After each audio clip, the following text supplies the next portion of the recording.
everyone, apa kabar kalian? Aku berharap semoga kalian baik-baik aja dimanapun dan kapanpun itu. Ketemu lagi sama aku, Anissa Sabrina Junia Putri, or you can call me Sabrina, mahasiswa bimbingan dan konseling Universitas Negeri Yogyakarta. Oh ya, selamat bulan April guys. Selamat datang di podcast aku yang nantinya aku akan bawain topik tentang self-esteem. Untuk kali ini, izinkan aku untuk membuka obrolan kita nih dengan judul Self-love tak goyah, self-esteem tak rendah. Tahukah kalian kalau pada masa remaja itu merupakan periode peralihan perkembangan dari masa kanak-kanak menuju masa dewasa awal?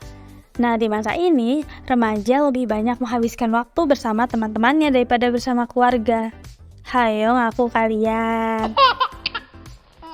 Salah satu ahli, Brooke, menjelaskan kalau self-esteem pada remaja terbukti sebagai suatu faktor yang bisa mempengaruhi pencarian identitas diri.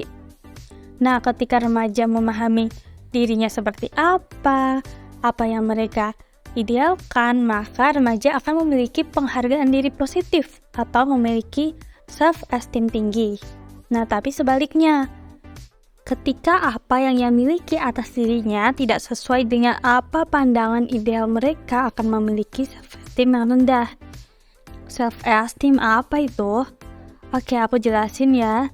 Self-esteem adalah penilaian diri yang dilakukan oleh individu dan lingkungan yang berkaitan dengan dirinya sendiri, yang mencerminkan sikap, penerimaan, penolakan, dan menunjukkan seberapa jauh individu tersebut memahami dirinya, mampu, penting, bermakna, berhasil, serta berharga. Nah, sekarang kalian udah tahu kan apa itu self-esteem? Nah, jadi mempunyai harga diri, oke aku sebut aja harga diri ya biar lebih mudah dipahami. Mempunyai harga diri yang tinggi ternyata memberikan keuntungan bagi mereka yang memilikinya. Orang yang memiliki harga diri tinggi akan merasa nyaman dengan diri mereka sendiri. Mereka mampu mengatasi tantangan dan umpan balik negatif serta efektif. Sebaliknya, orang dengan harga diri rendah melihat dunia melalui filter yang lebih negatif. Ketidaksukaan umum mereka terhadap diri sendiri mewarnai persepsi mereka tentang segala sesuatu yang ada di sekitar mereka. Serem juga. Dengan demikian, harga diri mempengaruhi kenikmatan hidup, bahkan jika itu tidak berdampak besar pada kesuksesan karir, produktivitas, atau ukuran hasil objektif lainnya. Lantas, faktor apa saja yang mempengaruhi rendahnya harga diri seseorang? Guiden mengungkapkan adanya faktor-faktor yang mempengaruhi harga diri rendah. Yang pertama, orang tua. Apabila orang tua melarang kebutuhan anak dan eksplorasi bakat minatnya dalam hal tertentu, maka seorang anak akan berpikir dan merasa bahwa orang tua merendahkan kemampuan yang dimilikinya. Selanjutnya, diri sendiri.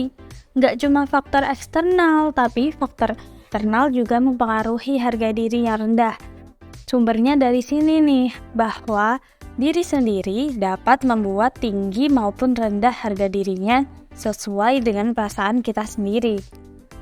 Selalu memandang apakah yang dilakukan mempunyai nilai makna atau tidak di dalam diri sendiri. Nah, ini pengaruhnya sangat besar, cukup besar sih, dalam hal berinteraksi dengan teman sebayanya. Apakah si individu ini merasa diterima atau tidak dengan teman sebayanya dalam berinteraksi. Kemudian ada pendidikan. Pendidikan juga ikut mempengaruhi rendahnya harga diri. Contohnya kalau seorang guru yang tidak memberikan dorongan kepada siswanya untuk mengembangkan potensi yang dimiliki, sehingga siswa merasa tidak percaya diri dan berpikir kalau ia tidak memiliki kemampuan apapun. Nah, selain itu, adakah upaya untuk meningkatkan harga diri? Jawabannya ada ya guys. Harga diri yang rendah dapat dibentuk dan ditingkatkan, yang tentu dipengaruhi oleh beberapa upaya kayak tadi. Yang pertama, orang tua. Orang tua, selain menjadi faktor yang mempengaruhi rendahnya harga diri seorang, Orang tua ini juga merupakan sumber utama pembentuk harga diri, khususnya di kalangan anak-anak.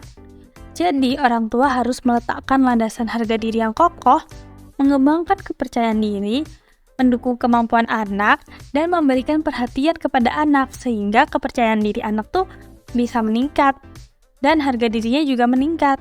Yang kedua ada pencapaian. Hasil prestasi yang dicapai oleh anak harus didukung oleh orang tua dan guru. Ini gunanya untuk meningkatkan harga diri anak juga. Yang ketiga ada lingkungan sosial. Lingkungan sosial harus memiliki sikap menerima kelebihan dan kekurangan anak sehingga memberikan peningkatan terhadap harga diri anak. Nah, tapi kalau lingkungan menolak, maka akan timbul rasa kecewa dan hilang rasa percaya dirinya. Yang keempat, ada pendidikan. Untuk para guru di dalam sekolah harus ikut serta untuk memberikan motivasi sama siswanya nih. Biar potensi yang dimiliki siswanya dapat dikembangkan sehingga harga diri dan rasa percaya diri anak itu meningkat. Yang terakhir ada self-love. Nah, self-esteem ini memainkan peran yang sangat penting dalam kesehatan mental. Self-esteem adalah cara seseorang memandang dan menerima dirinya sendiri. Wow. Nah, yang terakhir tuh ada self-love. Self-esteem memiliki peranan yang penting dalam kesehatan mental. Self-esteem adalah cara seseorang memandang dan menerima dirinya sendiri, serta merasa percaya diri. Nah, kalau self-love dikelola dengan baik, self-esteem pun akan meningkat. Gak hanya itu, dengan mencintai diri sendiri, kita akan lebih mudah mengatasi stres dan tegar dalam menghadapi permasalahan hidup.